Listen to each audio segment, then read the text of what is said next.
Hello, the Hindu editorial के इस course में आपका स्वागत है।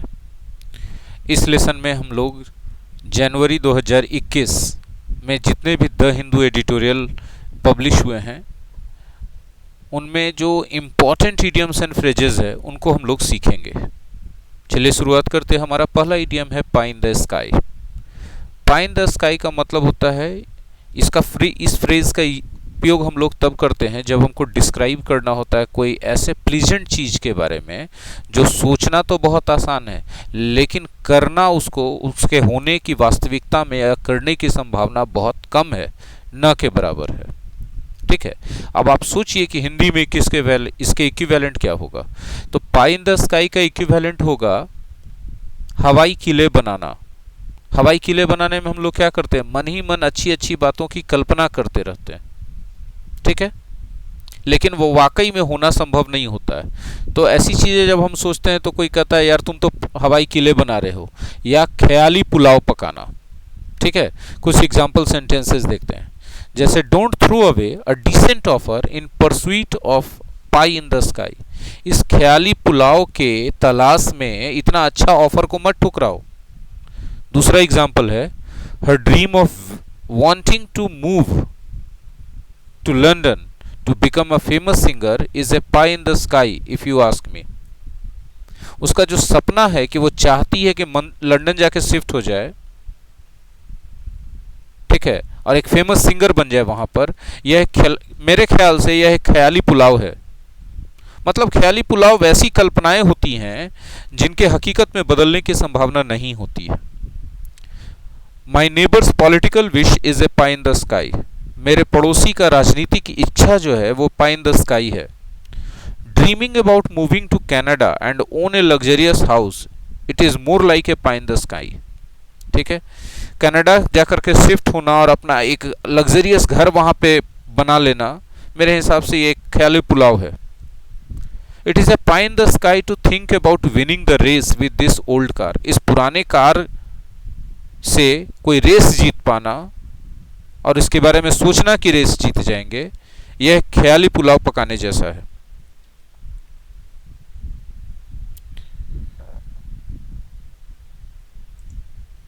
हमारा नेक्स्ट इडियम्स है put up a brave front.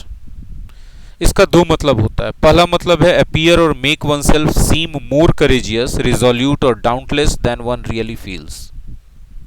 ठीक है, अपने आप को दिखाना कि आप जितना वाकई में महसूस करते हैं अपने बारे में कि आप इतना साहसी हैं, इतना निडर हैं, निर्भीक हैं, दृढ़ प्रतिज्ञ हैं, उससे ज़्यादा अपने आप को साहसी, निडर, निर्भीक और दृढ़ प्रतिज्ञ दिखाना। और एक दूसरा होता है डिफ़िकल्टीज़ को, परेशानियों को, मुसीबतों को, ठीक है, हंसते हंसते हुए झेल जाना। ठीक है, जैसे एग्जाम्पल देखते हैं, John has been putting up a brave front since his diagnosis of COVID। जब से कोविड का डायग्नोसिस हुआ है कि वो कोविड से सफ़र कर रहा है, इन्फेक्टेड है, तब से जॉन जो है बहुत बहादुरी पूर्वक सबके सामने अपने आप को प्रस्तुत कर रहा है। मतलब जब आपके लाइफ में कोई ऐसा सिचुएशन आ जाए और उस सिचुएशन में आप जितना अंदर से फील कर रहे हैं ताकत, उससे ज़्यादा अपने आप को आप ताकतवर और निडर दिखा रहे हैं लोगों के सामने ताकि लोग आपके डर को ना भांप पाएं, तो आप put up a brave front कर रहे हैं। मतलब put up a brave front करने का मतलब सबके सामने अपने आप को साहसी, निर्भीक और निडर रूप में प्रस्तुत करना। आगे बढ़ते हैं। अ फीदर इन वंस कैप। ए फीदर इन वंस कैप किसी भी ऐसे अचीवमेंट या सक्सेस को कहा जाता है जो आपको प्राउड फीलिंग करवाता हो। जैसे qualifying net exam is a feather in her cap. Net exam को क्वालिफाई करना उसके लिए एक बहुत बड़े गर्व की बात है। कोई भी चीज फीदर इन योर कैप है तो वो चीज आपने अचीव किया अपने मेहनत से, अपने टैलेंट से, अपने लगन से, और उस पर आपको गर्व महसूस होता है, तो वो चीज आपके लिए फीदर इन योर कैप है। ये इडियम्स आया कहां से? एक्चुअली देखिए, पुराने ज़माने में अभी भी कैप जो है आपके सम्मान का प्रतीक होता है, तो जो आदमी कैप पहनता है वो सम्मानित व्यक्ति माना जाता है इंग्लैंड के कल्चर के हिसाब से।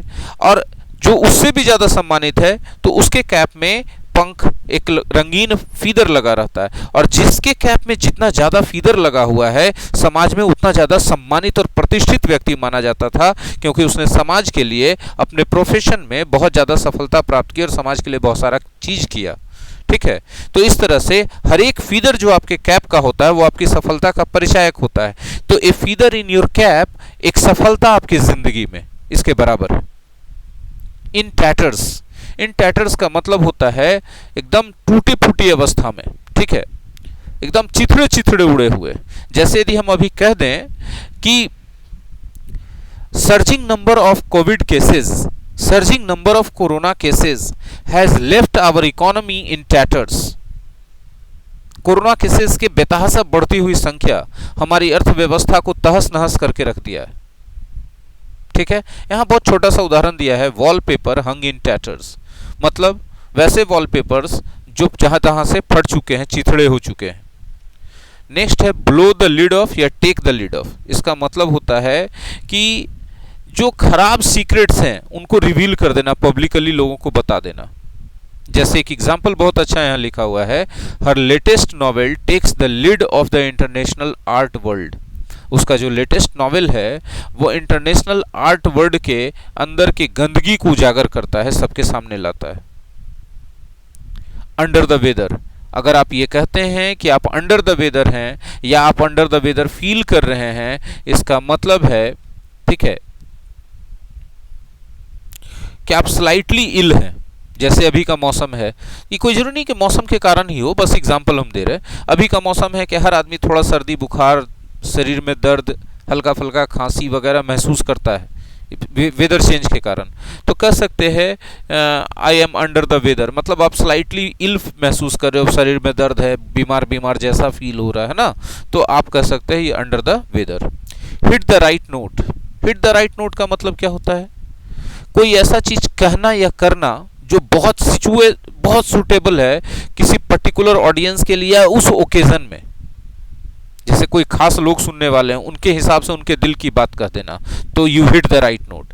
या फिर कोई ऐसा सिचुएशन है उसमें वही बात बोलना ज्यादा सूटेबल होगा, then you hit the right note. एक एग्जांपल है, the party appeared to strike exactly the right note. Hit the right note की जगह स्ट्राइक द राइट नोट भी आप कर सकते हैं, with the electorate. Hit the right note with somebody या strike the right note with somebody, मतलब somebody को वही बात सुना देना जो वो सुनना चाहता है। ठीक है, तो ऐसा लगा कि पार्टी ने एग्जैक्टली वही बातें बोल दी जो मतदाता सुनना चाहते थे। डू द राउंड्स या गो द राउंड्स, ये एक ब्रिटिश इडियम्स है। किसी अफवाह के बारे में या किसी खबर के बारे में इसका यूज किया जाता है। एक आदमी से दूसरे, दूसरे से तीसरे, तीसरे से चौथे करके कोई अफवाह खबर इस तरह से फैल जाती है, तो उस अफवाह के बारे में बोलते हैं कि दिस न्यूज और this rumour has gone the rounds या डन द राउंड्स। ठीक है, जैसे एक एग्जांपल है, rumours about his resigning as CEO were doing the rounds, मतलब सीईओ के पोस्ट से उसके त्यागपत्र देने का जो अफवाह था वो फैल रहा था, एक से दूसरे में, एक आदमी से दूसरे आदमी तक पहुंच रहा था। तो डू द राउंड्स या गो द राउंड्स का मतलब आप समझ सकते हैं, स्प्रेड, स्प्रेड, फैलना। नेक्स्ट है keep something at bay. Keep something at bay का मतलब होता है कोई ऐसे चीज को अपने से दूर रखना जो आपके लिए प्रॉब्लम क्रिएट कर सकता है, कोई ऐसे चीज से दूर रहना जो आपके लिए प्रॉब्लम क्रिएट कर सकता है। जैसे एग्जांपल के तौर पे, that kid is very problematic, यह बच्चा बहुत परेशानी करने वाला है, बखेड़िया है। बोलते ना, कोई कोई बच्चा होता है बहुत झमेला पैदा करता है, बहुत ज्यादा परेशान करता है, तो प्रॉब्लमैटिक ऐसे इंसान ऐसे चीजों को कहते हैं जो आपके लिए बार बार प्रॉब्लम क्रिएट करे। तो the kid is very problematic, I am doing my best to keep him at bay, यह बच्चा बहुत शैतान है, मैं इसको दूर रखने की पूरी कोशिश कर रहा हूं। नेक्स्ट है sweat something out. Sweat something out का मतलब होता है कोई चीज के लिए इंतजार करना, उसके लिए चिंतित रहना कि कब होगा। ठीक है, जैसे example, you will just have to sweat it out, there is no way to hurry it up. आपको इंतजार तो करना ही पड़ेगा, इसको जल्दी करवा लेने का कोई तरीका नहीं है। ठीक है, मतलब स्वेट समथिंग आउट मतलब वेट फॉर समबडी, है ना, वेट फॉर समबडी पेशेंटली। आगे बढ़ते, बस्ट द बबल। ठीक है। बस्ट द बबल का मतलब होता है से और do something that shows someone that their beliefs are false और that what they want to happen will not happen. ठीक है, मतलब बुलबुला फोड़ देना। जैसे बोलते ना कि तुम एक बुलबुले में जीते हो। बुलबुले में जीने का मतलब तुम अपनी एक अलग दुनिया बना के सोचते हो कि ऐसा होगा, अपने मन में ख्याल पाल लेते हो कि सोचते हो कि ऐसा होगा। तो जब आप उस ख्याल को तोड़ देते हैं, सच्चाई का आईना सामने दिखा देते हैं, तब सामने वाले को पता चलता है कि जो करना चाह रहा है, जो कहना चाह रहा है, वो संभव ही नहीं है। जो उसकी जिस चीज के बारे में वो सोच रहा है कि ऐसा हो, वैसा होगा ही नहीं कभी। तब आप कहते हैं कि हमने उसको आईना दिखा दिया। तब आप अंग्रेजी में कहते हैं यू बस्ट द बबल। जैसे एग्जांपल है, he was so happy about marrying Maria Luisa I couldn't burst his bubble. ठीक है, मारिया लुइजा से शादी करके बहुत खुश था, लेकिन मैं उसके इस बबल को बस्ट नहीं करना चाहता था। मैं उसके बबल को बस्ट नहीं कर सका। मतलब मैं उसे बताना चाहता था सच्चाई कि मारिया लुइजा ऐसी लड़की नहीं है जिससे शादी करके तुम बहुत ज्यादा खुश हो जाओ। तुम गलतफहमी पाल रहे हो। मतलब बस्ट द बबल का मतलब हो गया किसी के गलतफहमी को दूर कर देना, remove the confusion, remove the illusion, है ना। I hate to burst your bubble but that's never going to happen. माफी चाहेंगे हम आपकी गलत खुशफहमी को तोड़ने के लिए, लेकिन ऐसा कभी होगा ही नहीं। मतलब तुम जो कह रहे हो तुम्हारी खुशफहमी है कि ऐसा होगा, लेकिन ऐसा कभी होगा नहीं। हमको बुरा लग रहा है बोलने में, लेकिन इस सच्चाई कि ऐसा नहीं होगा। चलिए आगे बढ़ते हैं।